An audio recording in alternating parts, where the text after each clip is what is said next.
Hello everyone, आप लोगों का बहुत बहुत स्वागत है मैं यूट्यूब चैनल नईमुद्दीन ला क्लासेस पर। और हम जूरिस्प्रूडेंस पढ़ रहे हैं। जूरिस्प्रूडेंस में हमने लास्ट जो 3 विचारधाराएं पढ़ी थी, नेचुरल लॉ ऑफ स्कूल यानी प्राकृतिक विधि विचारधारा, विश्लेषणात्मक एनालिटिकल स्कूल और हिस्टोरिकल स्कूल। आज हम आ गए हैं समाजशास्त्रीय विचारधारा यानी सोशियोलॉजिकल स्कूल। सोशियोलॉजिकल स्कूल है, इसके जनक इहरिंग को कहा जाता है और ये 20वीं सदी 19वीं सदी के लास्ट में और 20वीं सदी के प्रारंभ में इस विचारधारा की शुरुआत हुई। 5 जूरिस्ट हम इसमें पढ़ेंगे: अगस्त कॉन्टे, इहरिंग, यहरलिच, डिगविट और रास्को पाउंड। हालांकि इसका जनक इहरिंग को कहा जाता है, लेकिन समाजशास्त्रीय विचारधारा में जो सबसे अच्छे और महत्वपूर्ण विचार जो माने गए हैं वो डीन रास्को पाउंड के माने गए हैं। तो कभी कभी ये सवाल बहुत आ जाता है कि डीन रास्को पाउंड किस विचारधारा से संबंधित थे, तो समाजशास्त्रीय विचारधारा से संबंधित थे। इस विचारधारा के 3 महत्वपूर्ण तत्व हैं। आज हम इस विचारधारा के बारे में जान रहे हैं।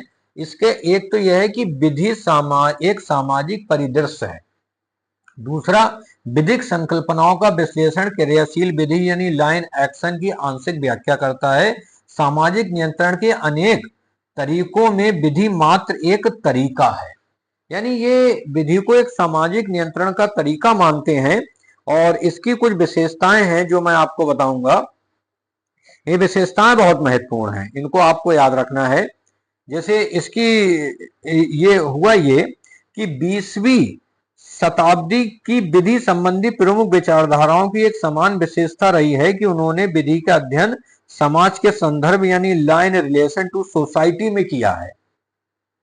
इससे पहले हुआ ये था, जो समाजशास्त्रीय विचारधारा बहुत नवीन विचारधारा मानी जाती है, क्योंकि समाजशास्त्रीय विचारधारा जो है सबसे नवीन है।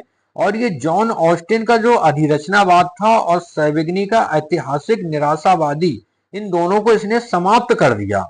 और आधुनिक काल की ये सबसे बड़ी उपलब्धि यह है कि विधि के प्रति समाजशास्त्रीय दृष्टिकोण अपनाया जाने लगा। समाजशास्त्रीय विधि शास्त्र ने यह भी दृष्टिकोण अपनाया, इसलिए शायद लॉयड ये कहते हैं कि 20वीं सदी के विधि शास्त्र की विशेषता ये रही है कि वह विधि के अध्ययन के प्रति समाजशास्त्रीय दृष्टिकोण अपना रहा है।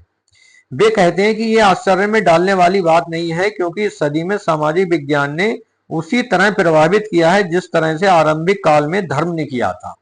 मतलब समाज ने अब उसी तरह से प्रभावित किया है। इसीलिए 20वीं शताब्दी की विधि संबंधी विचारधाराओं की एक समान विशेषता रही कि उन्होंने विधि का अध्ययन समाज के संदर्भ में law in relation to society में किया। समाजशास्त्रीय विधि शास्त्र उसका अपवाद नहीं है। इस विचारधारा के अंदर सामाजिक पहलू की एक और ज्यादा ध्यान दिया गया और अमूर्त सिद्धांतों की ओर नहीं। ये विचारधारा विधि का अध्ययन एक सामाजिक घटना के रूप में करती है। समाजशास्त्रीय विचारधारा के अंतर्गत विधि, दर्शन, मनोविज्ञान, राजनीति विज्ञान और समाजशास्त्र का एक संश्लेषण हो गया। विधि अपनी उपयोगिता, उद्देश्य, प्रभाव, न्यायालयीय व्यवहार और क्रियाकलाप के संदर्भ में अपनी पहचान बनाने लगी। अतः वे तमाम विधि शास्त्री जो विधि शास्त्र को समाज के संदर्भ में परिभाषित करते हैं, उसके लक्ष्य के संदर्भ में अध्ययन करते हैं जिसकी आपूर्ति विधि करती है, उन हितों के संदर्भ में देखते हैं जिसको की वह संतुष्टि करती है और सामान्य भलाई के रूप में लेते हैं जिसे प्राप्त करने का प्रयत्न विधि करती है। समाजशास्त्रीय विचारधारा के अंतर्गत आते हैं। दूसरे शब्दों में वे सभी विधि शास्त्री जो विधि को सामाजिक नियंत्रण, सामाजिक परिवर्तन का एक माध्यम मानते हैं। यानी ऐसे विधि शास्त्री जो विधि को सामाजिक नियंत्रण और सामाजिक परिवर्तन का एक माध्यम मानते हैं, वह सभी सामाजिक विचारधारा के अंतर्गत आते हैं। समाजशास्त्रीय विचारधारा की प्रमुख विशेषताओं को जानने से पहले ही अनुपयुक्त न होगा कि इस विचारधारा के विकास की पृष्ठभूमि को देखा जाए। मतलब ये भी देखा जाए ये समाजशास्त्रीय विचारधारा विकसित कैसे हुई, इसकी पृष्ठभूमि क्या थी। विधि के प्रति समाजशास्त्रीय दृष्टिकोण कई कारकों या कारणों की उपज है। 20वीं शताब्दी में लोगों के ध्यान का केंद्र बिंदु व्यक्तिगत अधिकार था।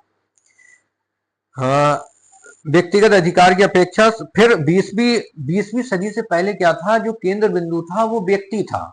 लेकिन 20वीं सदी में क्या हुआ, जो केंद्र बिंदु बन गया वो समाज बन गया। यानी ये कहा गया कि 20वीं शताब्दी के लोगों के ध्यान का केंद्र बिंदु व्यक्तिगत अधिकार की अपेक्षा सामाजिक दायित्व बना और उसके साथ ही विधि के कार्यों यानी फंक्शन ऑफ लॉ पर ज्यादा जोर दिया जाने लगा, क्योंकि ऐसा करना सामुदायिक अस्तित्व के लिए आवश्यकता, साथ साथ जनसंख्या में काफी वृद्धि हुई। औद्योगिक क्रांति ने जहां लोगों के जीवन पद्धति में सुधार किया, वहीं उसने समस्याएं भी खड़ी कर दी। और सबसे बड़ी समस्या जो उसने पैदा की वह ये थी सामाजिक विषमता। और बहुत बड़े पैमाने पर 19वीं शताब्दी में पहले राज्य का कार्य, क्योंकि 19वीं शताब्दी तक जो राज्य का कार्य था वो था शांति सुरक्षा, देश की बाहरी आक्रमण से सुरक्षा करना ही माना गया। किंतु जो 20वीं शताब्दी थी उसमें शिक्षा, स्वास्थ्य, वाणिज्य, व्यापार में भी राज्य का हस्तक्षेप होने लगा। और अब एक जो लेसेज फेयर यानी राज्य की हस्तक्षेप की नीति थी, अब उसने वेलफेयर स्टेट में 20वीं सदी में आके राज्य बदल गए। और चूंकि राज्य द्वारा वेलफेयर के मामलों में ज्यादा रुचि दिखाई जाने लगी, तो फिर यह महसूस किया जाने लगा कि विधि के माध्यम से सामाजिक तनाव को दूर किया जाए। तो इसी तरह से इसके कुछ विशेषताएं निकल कर आती हैं, उसको हम देखते हैं। तो पैटर्न कहते भी ये हैं कि पैटर्न कहते हैं कि समाजशास्त्री विचारधारा का सबसे मूलभूत सिद्धांत यह है कि हम नहीं जान सकते कि एक चीज क्या है जब तक कि हम ये ना जाने कि वह क्या करती है।